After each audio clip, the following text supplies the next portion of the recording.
ગુજરાત રાજ્યમાં જે પ્રકારની ઘટનાઓ સામે આવી છે, બાલાસિનોરમાં હોય કે ગાંધીનગરમાં હોય કે અમદાવાદમાં, દૂષિત પાણીથી વોટરબોર્ન ડિસીઝથી ગુજરાત રાજ્યના બાળકોથી લઈ અને નાગરિકો ખૂબ મોટા પ્રમાણમાં બીમાર થઈ રહ્યા છે.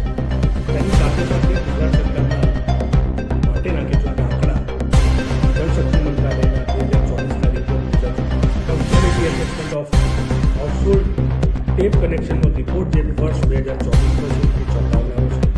ગુજરાત રાજ્યમાં એવું કહી શકાય કે 47.3% જેટલા ઘરોમાં જ માત્ર શુદ્ધ પાણી આવે છે.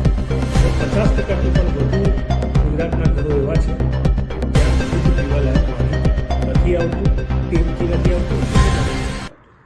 સાથે સાથે સેન્ટ્રલ પોલ્યુશન કંટ્રોલ બોર્ડનો વર્ષ 2024નો પણ ચોંકાવનારો રિપોર્ટ છે, જેમાં વોટર ક્વોલિટી ઇન્ડેક્સ ગુજરાત રાજ્ય સમગ્ર દેશમાં 30માં ક્રમે છે.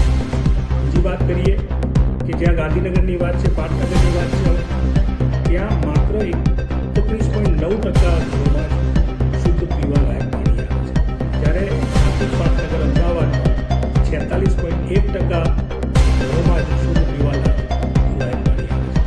બનાસકાંઠા અને દાહોદના રિપોર્ટમાં મુજબ તો ત્યાં તો એકે ઘરમાં પીવાલાયક પાણી નથી હોતું, તે ચોંકાવનારું છે. અલગ અલગ 33માંથી જે જૂના 33 જિલ્લાઓ હતા તેમાંથી 19 જિલ્લા એવા છે કે જેમાં 50%થી ઓછા ઘરોમાં પીવાલાયક શુદ્ધ પાણી આવે છે. આ રિપોર્ટ કેન્દ્રની જળશક્તિ મંત્રાલયનો રિપોર્ટ છે.